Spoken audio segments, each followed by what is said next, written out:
청취자 여러분 안녕하십니까? 북한의 과거와 현재를 짚어보고 더 나은 미래로 나아가기 위한 방향을 고민해보는 더 나은 조선 시간입니다. 매주 목요일에는 국민통일방송 데일리 NK 이광백 대표와 함께 북한 사회 현안부터 구조적인 문제까지 짚어봅니다. 저는 진행자 조경일입니다. 대표님 안녕하세요. 네, 안녕하세요. 새해입니다. 네, 네, 새해 복 많이 받으십시오. 네, 새해 복 많이 예. 받으세요. 자, 아무래도 새해니까 2024년 12월 말에 지난해를 평가하고 또 이제 다가오는 새해 이런 정책들의 방향을 결정하는 노동당 전원회의가 이제 열렸다고 하던데요. 네, 그렇죠? 그렇습니다. 중앙위원회 제8기 네. 제11차 전원회의 확대 회의가 열렸습니다. 12월 23일부터 27일까지 네. 노동당 중앙위원회 본부에서 열렸고요. 이 회의 목적은 아까 말씀해 주셨다시피 2024년 평가하고요. 그리고 네. 25년 당과 국가 사업 발전 방향, 방략 이런 걸 책정하는 회의다. 이렇게 북한 당국이 밝혔습니다. 이번 회의에 9호가 이렇게 쭉 회의에 적혔고 노동신문에도 이게 예. 보도가 됐는데 2025년 위대한 우리 국가의 부강 발전과 우리 인민의 복리를 위하여 더욱 힘차게 싸워 나가자. 네. 자, 이런 구호를 내걸고 전원회의를 했습니다. 네. 노동당 중앙위원회 위원들, 후보위원들 참석을 했고요. 당 중앙위원회 부서 일꾼들, 성중앙기관, 독급 지도기관 책임 일꾼, 그리고 군당 책임 비서들, 인민위원장들까지, 그리고 주요 공장 기업소의 당 행정 책임 일꾼들, 그리고 인민군대 해당 지휘관들 이런 사람들은 또 방청을 하기도 했습니다. 네. 아무래도 한 해를 결산하고 또 다음 해를 다짐하는 것이기 때문에 중요한 행사지 않습니까? 이 전원회에서는 주로 어떤 문제들이 좀 의제로 올라왔습니까? 이번에는 조금 많습니다. 한 예. 7가지 정도인데요. 예. 당연히 매번 들어가는 24년도 당 및 국가정책 집행 정형 총화, 네. 그리고 25년도 투쟁 방향에 대하여 이게 첫 네. 번째 의정이고요. 두 번째는 당 중앙검사위원회 2024년도 사업 정형, 네. 세 번째는 우리 당의 새로운 지방 발전 정책과 금후 과업에 대하여, 이건 네. 아마 그 20승 10정책 지방 네. 그 공장 건설하는 이 문제 같고요. 네 번째는 나라의 교육 토대 강화를 위한 일련의 조치를 실시할 때 대하여, 네. 그리고 다섯 번째는 24년도 국가 예산 집행 정형과 25년도 국가 예산안에 대하여, 그리고 여섯 번째는 당내 기구 사업, 일곱 번째 조직 문제.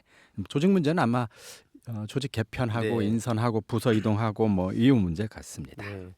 어쨌든 한 해 동안 여러 가지 일들이 참 많았을 텐데 그 많은 일들을 결산하는 이제 총화의 시간이었을 것 같습니다. 자, 그런데 이번 전원회의에서 지난 한 해 사업을 좀 아무래도 평가를 했을 것 같은데 네네네. 어떤 평가가 좀 나왔습니까? 일단 크게 예. 정치 군사 분야하고 네. 경제 분야 부분을 좀 지적을 해드리고 싶은데요. 예. 일단 정치 군사 분야와 경제 분야를 중심으로 좀 살펴보겠는데요. 정치 군사 분야에서는 큰 물에 의한 재난이 발생했을 때 네. 복구 사업을 전개하는 동시에 수재민들을 평양에 올려서 안정되고 편리한 생활 조건을 제공하고 학생들에게 수업을 보장했다. 이걸 언급을 했어요. 아, 그렇군요. 그래서 이 사업을 통해서 불행을 당한 인민들을 잃은 것 이상으로 위해주고 네. 싶은 어떤 진정, 성의, 네. 요게 드러난 사업이라는 점, 그리고 후대 육성을 제1의 국사로 내세우는 교육 중시의 표시라는 점, 네. 그리고 당과 인민의 유대를 두터이 하고 당 정책에 대한 대중의 신뢰와 지지를 공고히 했다. 이제 이렇게 평가를 했습니다. 그러니까 정치적, 업적 평가를 하는데 수혜 문제를 이제 예. 가장 먼저 앞세웠다는 점이 눈에 띕니다. 그리고 군사 분야에서는 극도로 악화되는 지역의 안전 환경에 잘 대처했다. 네. 그래서 강경 대응 태세를 견지하면서도 압도적인 전력 강화로 평화와 안정을 고수했다. 이렇게 평가를 했고, 네. 국방과학 및 군수공업 부분이 거대한 활약을 했다. 이렇게 그렇군요. 강조를 했습니다. 네. 자, 경제 분야는 그럼 뭐가 있느냐? 국가 경제 전반이 장성했다. 그리고 인민들의 복리와 직결된 실제적인 사업에서 성과가 있었다. 아, 이렇게 성과가 있었다 이렇게요? 평가를 네. 했고, 이게 이제 해마다 하는 건데 그렇군요. 아변 강제는 계획의 127% 완수, 예. 유색금속은 106, 질소비료 103, 전력 101, 석탄 110, 시멘트 101, 통나무 104%, 네. 수산물 101, 철도 화물 수송량 108, 천 101, 알곡 107 이런 식으로 이제 구체적으로 목표 달성률을 쭉 나열하는데 이건 해마다 비슷비슷하네요. 100%보다 1, 2%, 높게 2, 3% 또는 4, 5% 이렇게 높게 해서 예. 쭉 나열을 했습니다. 그러면서 살림집 건설을 포함해서 인민경제발전 12개 중요 고지가 있는데 모두 성공적으로 점령했다 이렇게 평가를 했습니다. 그리고 이제 농업 부분 예. 같은 경우는 특별히 강조를 했는데 과학농업을 적극 도입해가지고 또다시 풍년을 나눠왔다 이렇게 평가를 그런가요? 했고 네. 네. 건설 부분 음, 수도의 화성지구에 만세대 살림집을 또다시 일더 세웠고 네. 검덕지구 올해 살림집 건설 과제 끝냈고 그다음에 많은 시와 군들에서 현대적인 농촌 마을들을 완공했다. 이런 점들을 경제 분야의 주요 사업으로 나열을 했습니다. 지금 말씀하신 것만 들어보면은 북한이 굉장히 좋게 성장한 것 같이 들립니다. 그렇게요. 예. 그러니까 이것만 보면 예. 굉장히 성과가 있는 그리고 예. 굉장히 살만한 이런 그래요. 상황처럼 예. 느껴집니다. 인민들의 복리를 잘 챙겨주고 경제 분야에서도 또 군사 분야에서도 성공이 있고 일단 좀 더 짚어보죠. 네. 일단 작년 사업에서 이제 부족한 점이 그래도 언급됐을 것 같거든요. 네네. 그렇게 지적된 것들이 좀 있습니까? 편향과 결점 예. 이렇게 해서 딱 두 줄이 있었습니다. 아, 국가적인 재해 방지 능력이 미숙했다. 아, 이 점을 인정했다는 인정했군요. 점. 그러네요. 네. 그 외에 자세한 설명은 없는데 예. 두 번째 건설 사업을 과학적인 토대 위에서 진행하지 못하고 있다는 점. 이 두 가지를 편향과 결점으로 또 지적을 했어요. 네. 그래서 자세히 내용이 없어가지고 앞에서는 또 건설 사업에 큰 성과가 있었다고 네. 또 선전을 했기 때문에 이건 또 무슨 내용인가 하고 봤는데 없더라고요. 네. 그래서 이제 여러 가지 자료를 종합해서 왜 이것을 그런 편향과 결점으로 지적을 했는지 봤더니 재해방지 능력 미숙 사례들은 대체로 이런 것들이에요. 이번에 대규모 수해 재해가 발생을 했잖아요. 네. 근데 대응이 체계적이고 신속하게 이루어지지를 않았습니다. 네. 그러다 보니까 그 며칠 또는 몇 주 동안에 많은 사상자가 났고 그렇죠. 집이 부서지고 그다음에 구호 복구하는데 너무 오랜 시간이 걸렸습니다. 그리고 구조 자체가 잘 안 되다 보니까 인명 피해도 굉장히 많이 났었습니다. 특히 이게 지역별로 보면 긴급 구조를 해야 되는 상황에 네. 구호 물자라든가 막 이런 게 있어야 되잖아요. 네. 그거 없는 거예요. 아, 그래서 사건이 나고 나서야 부랴부랴 이제 인민들한테 뭐 자력갱생으로 인민반에 뭐 내라, 그렇죠. 기업소에 뭐 내라 그때서야. 그러면 며칠 몇 주 동안 그 인민들은 그 시간 동안 피해가 발생하죠. 생명을 구조를 못하거나 네. 아니면 수재민들이 막 굶거나 네. 또는 굉장히 열악한 환경에서 막 열흘 보름씩 생활을 해야 되는 씻지도 못하고 전기도 안 들어오는 이런 상황이 발생을 했던 것이죠. 그리고 또 하나 재난 경보 체계가 비효율적. 그러니까 재난이 일어나면 즉시 또는 사실은 재난이 일어나기 전에 경보를 울려야 돼요. 예보를 해야죠. 그래서 충분히 그럴 수 있는 시스템, 이게 네. 체계가 갖춰져야 되는데 그게 안 되니까 네. 닥치고 나서야 예. 그것 한참 늦게서야 소식이 전해지다 보니까 인명 피해가 훨씬 컸던 것들이죠. 이것이 아까 얘기했던 것처럼 국가적인 재난 방지 능력이 미숙하다는 점을 보여주는 여러 가지 사례들 같은데 이런 점을 구체적으로 언급을 하지 못하는 아쉬움이 있습니다. 네. 그리고 또 하나 건설 사업의 과학적 토대가 부족했다. 이게 뭔가를 봤더니 네. 충분한 사전 조사와 기술적 검토 없이 건설이 진행되는 경우가 허다했습니다. 대충 그냥 땅만 정하고 건설 사업 막 밀어붙이는 거예요. 부실공사가 나오는 거죠. 네. 그래서 여러 가지 결함들이 네. 나타나는데 건물이 이제 부실하게 지어지는 것은 그렇다 쳐요. 네. 뭐 자재가 부족해서 막 이상한 시멘트가 적게 들어간다거나 막 이런 여러 가지 문제 네. 때문에 또 너무 빨리 공사를 하다 보니까 또 공사를 밀어붙이다 보면 밤에 또 공사를 하게 되니까 그렇죠. 막 야간. 그 추락을 한다거나 네. 여러 가지 사건 사고도 많고 건물도 부실해집니다. 근데 이런 건 그렇다 치더라도 사실 건설 사업을 하나 하려면 예를 들어 아파트 1만 세대를 네. 건설한다 하면 이 10,000명이 쓸 수 있는 전기, 물, 또 만약에 차를 타야 된다면 10,000명이 왔다 갔다 해야 되는 그 교통. 차량 교통 그다음에 사람들이 거르고 나가는 여러 가지 시설들이 그렇죠. 다 같이 준비돼야 됩니다. 근데 그런 거에 대한 계획과 준비가 없이 그냥 무작정 짓는 거예요. 이런 문제들이 계속해서 반복되다 보니까 여러 가지 문제들이 발생할 수밖에 네. 없습니다. 그래서 집은 들어갔지만 생활이 꼭 편리해진 것도 아니에요. 매우 불편하거나 네. 이런 문제들이 이제 발생하는 것이죠. 그러니까 이 과학적인 건설 사업이 안 되는 네. 부분들이죠. 그래서 이제 일단 정치적으로 선전하는데 급급하다 보니 계획 없이 이런 건설 사업들이 진행됐다. 이것이 이제 건설 사업을 과학적인 토대 위에서 진행하지 못하고 있다라고 하는 어떤 자체의 어떤 네. 비판적 평가의 어떤 근거가 아닌가 싶습니다. 네. 작년 사업에 대한 평가를 하고 나면은 내년도 사업에서는 아무래도 그걸 이제 반영해서 개선해서 진행이 돼야 되지 않겠습니까? 그러면 이제 2025년 사업 방향에 대해서도 이제 나왔을 텐데 뭐 주요 정책들이 좀 어떤 것들이 나왔습니까? 자, 총적 방향은 이렇게 예. 설정했습니다. 5개년 계획을 성과적으로 완결하면서 네. 다음 단계의 발전 노정에 진입하기 위한 준비 공정을 추진하는 것. 이것이 25년 사업의 기본 방향입니다. 그러니까 이게 이제 지금 5개년 계획이 지금 마련된 지 이제 4년이 됐고 네. 이제 올해 25년이 마지막 해예요. 그렇죠. 그래서 올해 그동안 해왔던 당대회에서 그 천명을 했던 이제 5개년 계획들을 올해 다 끝내야 됩니다. 네. 그래서 이걸 완결하기 위해서 이제 필요한 일들 올해 하자는 거고요.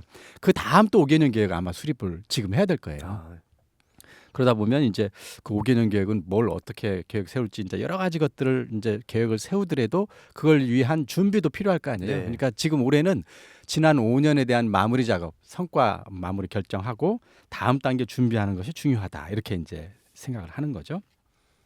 그래서 이제 눈에 띄는 몇 가지를 보니까 첫 번째 검덕 평양 화성지구 4단계 산림집 건설 지금 추진하자는 거예요. 네. 그래서 올해 평양시 5만 세대 산림집 건설을 끝내자. 이제 마지막 만 세대를 지금 올해 짓자는 거고요. 검덕지구 산림집 건설 올해 완료하자 네. 이런 거고 농촌 산림집 건설은 계속하자는 거. 네. 그리고 건설 사업에서 특히 중요한 게 작년부터 이제 지금 시작된 지방발전 20승 10 정책을 추진하기 위한 그 지방 공장 짓는 거 네. 네. 이거 올해 굉장히 열심히 하자는 거고요. 좀 특별히 이 신포시 바닷가 양식사업소 건설 올해 했으니까 그걸 모범으로 삼아서 다른 지역에도 바닷가 양식사업소 건설을 열심히 하자. 이제 올해 건설 사업의 목표로 삼았습니다. 그렇군요. 예. 네, 그리고 눈에 띄는 것들은 그 산림조성 국토관리 생태환경 보호 사업 이걸 얘기하면서 그 사고가 났을 때 구호용 장비 물자 요거 좀 비축을 좀 하자 이런 네. 얘기 올해 좀 안전 강조했고요. 대책이네요. 농업 부분에서는 어떤 과업을 제시했느냐? 예. 당이 제시한 알곡고지 점령 이거 올해 꼭 하자. 그리고 농업 생산량을 결정적으로 높일 수 있는 토대를 구축하자. 이렇게 하면서 과학농사, 그다음에 농촌혁명을 위한 인재, 예. 뭐 인재. 이런 거 담당자, 사회주의 농촌 건설 담당자 육성하자 그랬는데 이 부분은 작년, 재작년 달라진 거 하나도 없다는 점이 좀 눈에 띄네요. 해마다 똑같은 아, 지적이군요. 그러네요. 이건 똑같습니다. 예. 그리고 네 번째 경공업 부분도 마찬가지예요.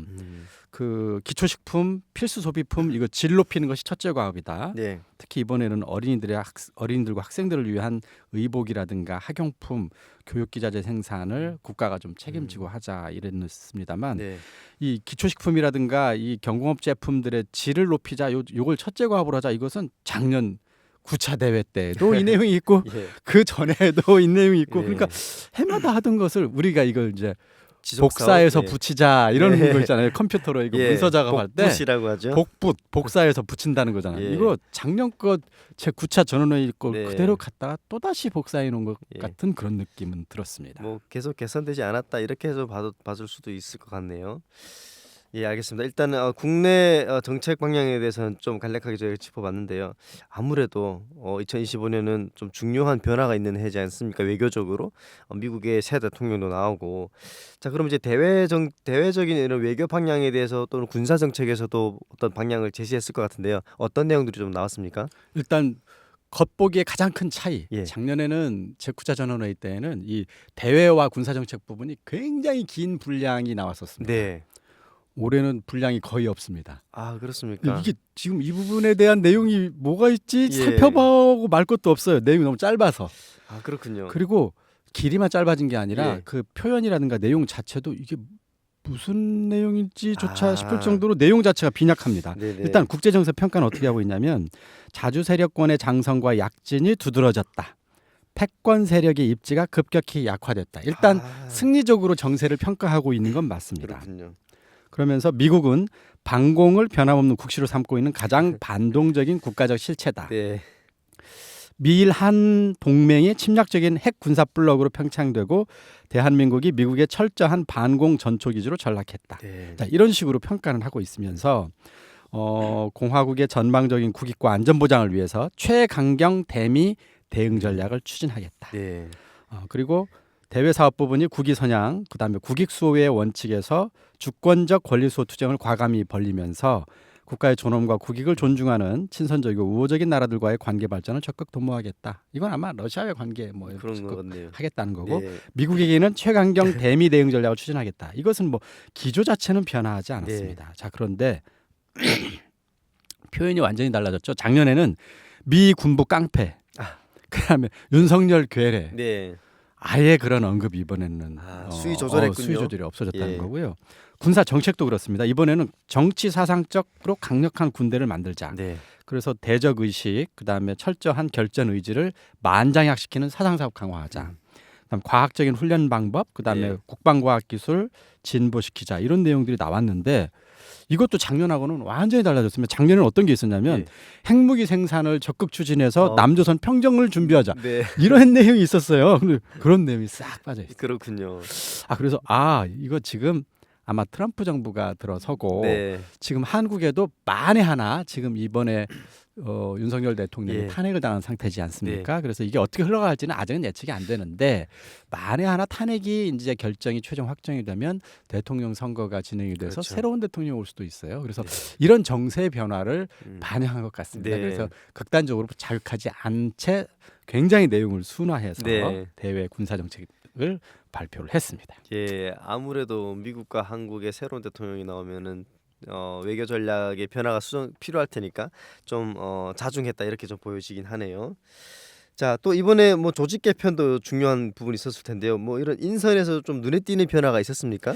내각 총리 김덕훈 총리를 박태성으로 교체를 했습니다. 교체가 됐군요. 내각 총리를 교체했다고 네. 봐야 되겠죠. 이게 이제 가장 눈에 띄는 예. 대목입니다. 박태성 총리는 이제 이번에 내각 총리가 되면서 당 중앙위원회 정치국 상무위원으로 보선되기도 했는데요. 왜 그랬을까? 이게 지금 문제입니다. 그러게요. 지금 아까 평가 보면 다 경제적으로도 뭐 잘했다 점령 했고, 다 예. 했고 12개 모두 점령했고 국가 계획 목표를 넘쳐 수행했는데 네. 왜 내각 총리를 경질을 했을까? 근데 이제 그 내막을 쭉 보고 이제 추론을 해보면 네. 아마 크게 두 가지 정도로 보입니다. 실질적인 경제 성과가 사실 부족한 것이 아니냐. 네. 이번 올해 작년 24년을 쭉 보면 물가 상승이 급격히 올랐습니다. 그렇죠. 물가가 쌀 네. 엄청 올랐고 식량 가격뿐만 아니라 다양한 생필품 가격이 대폭 올랐고요. 무역 적자 한 20억 달러를 2023년에 중국으로부터 수입을 했는데 수출은 3억 달러 정도밖에 못했어요. 예. 17억 달러의 적자가 납니다. 막 환율 오르고 온 나라 경제가 어수선해요. 네. 그리고 생산과 건설도 당연히 이런 상황이다 보니까 대폭 높아진 것 같지는 않습니다. 다소 부진해 보입니다. 네. 러시아에서 밀가루 들어오고 원유 들어오는 것 정도는 그나마 경제적으로 네. 숨통이 트이지만 나머지 생산과 건설 부분은 아마 기대에 크게 못 미쳤을 것으로 보입니다. 건설 같은 경우도 뭐 평양 만세대 건설하고 뭐 검덕지구 건설하고 이렇게 했다지만 올해 갑자기 수해가 나가지고 어쩔 수 없이 막 사천수도 그렇죠. 또 네. 건설해야 되고 또 갑자기 또 지방공업 뭐 한다고 그래서 여기도 건설해야 되고 근데 북한이 지금 자재라든가 건설 인력이 넘쳐나는 사회는 아니기 네. 때문에 다 생업도 일해야 되는데 그걸 억지로 사람들 동원해서 없는 자재를 지금 여기저기 해야 되는 건설사 그러다 보니 지금 건설이 어느 곳 하나도 제대로 아마 안 됐을 가능성도 그렇죠. 있어 보입니다. 그리고 또 하나 큰 이유 중에 하나는 이번에 수해가 지금 났는데 아까 얘기했던 것처럼 방지가 미숙했잖아요. 네. 그래서 인명 피해가 굉장히 컸다는 거죠. 그거에 대한 인민들의 원망과 불만이 지금 엄청 높아졌을 겁니다. 네. 이런 것들을 차원해서 일종의 책임 떠넘기기 비슷하게 내각 총리를 바꾼 것이 아니냐. 그래서 이제 김정은 위원장의 입장에서는 정치적 신임이 비교적 두텁고 네. 추진력이 있는 인물로 평가되고 있는 박태성 총리로 지금 교체한 것으로 보입니다. 네, 그렇군요. 어쨌든 2024년 한 해 아마 북한에서도 다사다난한 해였을 텐데요. 목표를 높게 세우는 건 좋은데 2025년은 역시나 실질적인 삶의 질이 개선되는 게 좋겠죠. 내실 있는 건설도 이루어지고 주민들의 이런 식생활에 필요한 그런 좋은 정책들이 좀 더 구체적으로 나오는 게 좋겠다 이런 생각이 듭니다. 2025년 한 해도 북한에서 주민들이 새로운 삶, 더 나은 삶이 기대될 수 있는 그런 한 해가 되기를 바라봅니다. 북한의 밝은 미래를 그려봅니다. 여러분은 지금 더 나은 조선을 듣고 계십니다. 네, 오늘 두 번째 이야기는 석탄입니다. 최근 이 석탄 가격이 크게 올랐고 또 추위에 떨고 있는 주민들이 이제 늘어나고 있다 이런 소식이 나오고 있는데요. 자, 대표님 먼저 석탄 가격이 뭐 얼마나 오른 겁니까? 평안남도 주민이 지금 보내온 네. 소식인데요. 지난 10월 말 기준으로 보통 톤당 네. 한 15달러 정도였다고 합니다. 네. 그러니까 굉장히 싸죠 사실 북한은 석탄이. 그렇죠. 그런데 12월 말 2달 정도 됐는데 23달러로 53%가 네. 급격히 올랐다. 물론 사실 겨울이면 추워지고 땔감을 구하는 사람들이 많아지지 않겠습니까? 네. 그래서 석탄 가격이 오르는 것은 뭐 해마다 있던 일이긴 합니다. 네. 다만 올해 석탄 가격은 예년보다 너무 빨리 급하게 오르고 있다는 것이 지금 문제가 되고 있습니다. 아, 그렇군요. 자, 그러면 뭐 예년과 다르게 석탄 가격이 이렇게 급등하는 이유가 있을 텐데 그럼 이유가 좀 뭐라고 나오나요? 지금 주민들은 이렇게 보고 있는 것 같습니다. 최근 러시아를 통해서 예. 중국으로 석탄 수출하는 것이 늘고 있답니다. 아, 이제 그렇군요. 북한 내부 석탄 공급량이 그래서 이제 감소할 수밖에 없는 네. 상황이 되는 것이죠.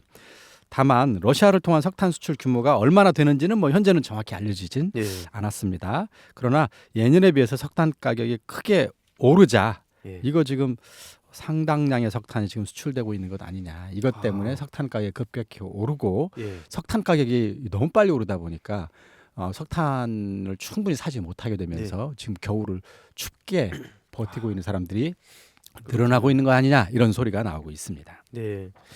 러시아를 통해서 중국으로 이제 석탄을 수출하고 있다라는 거지 않습니까? 네네.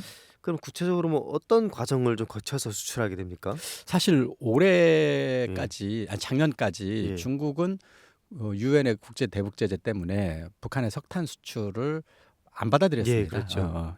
지금까지도 공식적으로는 그렇게 받지 않고 예. 있어요. 그런데 평안남도 주민의 증언에 따르면 그렇습니다. 네.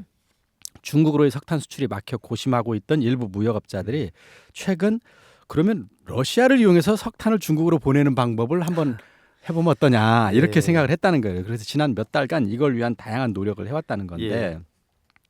북중 무역 관계자들 사이에서는 일단 이것을 러시아로 한번 조용히 보내자. 네. 근데 러시아는 그동안 러시아는 안 받아줬었는데 북한이 최근 그 러시아의 전쟁에 인력도 파견하고 그렇죠. 무기도 지원해 주니까 이걸 슬그머니 네, 끼어서 받아준다는 거예요. 예. 그럼 일단 러시아로 넘어가기만 하면 아, 러시아에서 중국으로 넘어가는 것은 이건 뭐 대북 제재 아닌 거 아니야? 네.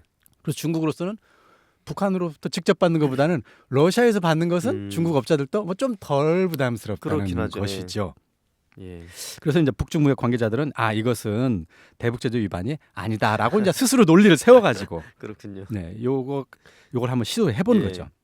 그래서 북한과 중국의 무역업자들은 올 상반기부터 러시아를 통한 이건 이제 작년이죠. 작년 상반기부터 러시아를 통한 북한산 석탄의 중국 수출을 시도했고 네. 얼마 전부터는 러시아 회사들이 나즈나에서 석탄을 실어가지고 예. 러시아 연해주 핫산까지 일단 옮겨 놓으면 네.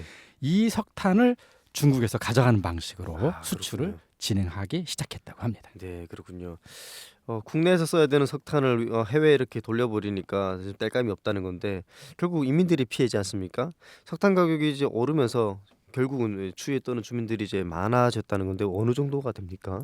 이제 석탄 가격이 당연히 오르니까 예. 이제 석탄도 뭐 덩어리 석탄도 있고 막 가루 석탄도 예, 있고 그렇죠. 구멍탄 이렇게 구멍 뚫린 네. 연탄 같은 것도 있고 막 그렇지 않습니까? 모두 가격이 치솟고 있다는 거예요. 네. 그래서 평성시 등 평안남도 주요 도시에 살고 있는 주민들 가운데 약 30% 이상이 네. 겨울철 땔감을 충분히 준비하지 못한 상태에서 예. 겨울을 나고 있다. 이게 이제 주민의 증언입니다. 네. 석탄 가격이 오르자 땔감을 아껴 쓸 수밖에 없게 되고 난방비를 이제 아끼려다 보니까 어쩔 수 없이 추운 겨울을 피할 수 없게 되는 상황인 셈이죠. 그렇군요. 저도 어릴 적 땔감을 구하러 매일 산에 다녔던 아. 기억이 이제 떠오르는데요. 네. 역시 지금 2024년, 2025년에도 땔감을 아끼기 위해 결국 사람들이 인민들이 추위와 싸우기 위해서 산에 다니고 탄 주워 다니고 이렇게 해야 될 것 같은데 그런 모습들이 막 이제 그려지네요. 그러네요. 이제 주민들의 증언이 이제 네. 몇 가지 증언을 해오고 있는 것들이 지금 상황을 생생하게 보여주는데요. 네. 먹고 살기가 힘들어지면서 겨울철 의복, 김장, 땔감 문제를 해결하지 못하는 세대가 많다는 거고요. 네. 난방용 석탄으로 11월에서 3월까지 2톤 정도가 필요한데 네. 이를 한꺼번에 마련할 경제적 여유가 안 되는 세대는 구멍탄을 몇 장씩 낱개로 구매해 가지고 이제 네. 조금씩 써야 그렇군요. 된다는 거고요. 한겨울에는 하룻밤에 구멍탄 4개를 떼야 구두를 데우고 따뜻하게 잘 수 있는데 많은 세대들이 구멍탄을 3개만 떼거나 아니면 구멍을 막아 가지고 연소 시간을 늘려 가지고 아이고, 네. 탄을 절약하고 있다. 아예 땔감을 구하지 못한 냉골에서 자는 예. 집들도 허다하다는 거고요. 이 땔감 부족 문제 때문에 오히려 특히 농촌이나 산골은 그나마 이제 나뭇가지나 풀이라도 산에 가서 이제 얼른 그렇죠. 갔다가 그날 뗄 수도 예. 있는데 도시에 사는 사람들 같은 경우는 이마저도 어렵기 때문에 방법이 특히 없죠. 도시 사람들은 훨씬 더 음. 힘들어하고 있다. 이렇게 전해 왔습니다. 그렇군요. 주민들이 이제 석탄 가격 상승 때문에 이제 땔감이 부족해진 건데 그러면 아무래도 석탄 수출하는 모습을 보면은 꼴 보기 싫을 것 같아요. 그렇죠? 이게 수출이 좀 달가워지지 않을 것 같은데요. 네, 아마 주민들이 그러다 보니 불평이 나올 것 네. 같아요. 뭐 여유가 있다면 수출해서 네. 돈 번다면 뭐 그거 자체를 나쁘게 보지는 않을 텐데 네. 여유가 워낙 없다 보니까 제 나라 주민들은 추위에 덜덜 떨고 있는데 한쪽에서는 수출을 확대한다면서 네. 한몫 거두고 있으니 네. 꼴도 보기 싫다 이런 사람들도 있다는 그렇군요. 거고요. 지금은 하루 식량값보다 석탄값이 더 들어가는 실정이다. 네. 그리고 석탄 수출로 외화벌이를 한다고 주민들 생활이 나아지는 것도 아닌데 주민들이 겨울을 따뜻하게 날 수 있게 석탄 가격이 안 올랐으면 좋겠다. 이런 이제 소박한 심정을 전하고도 있습니다.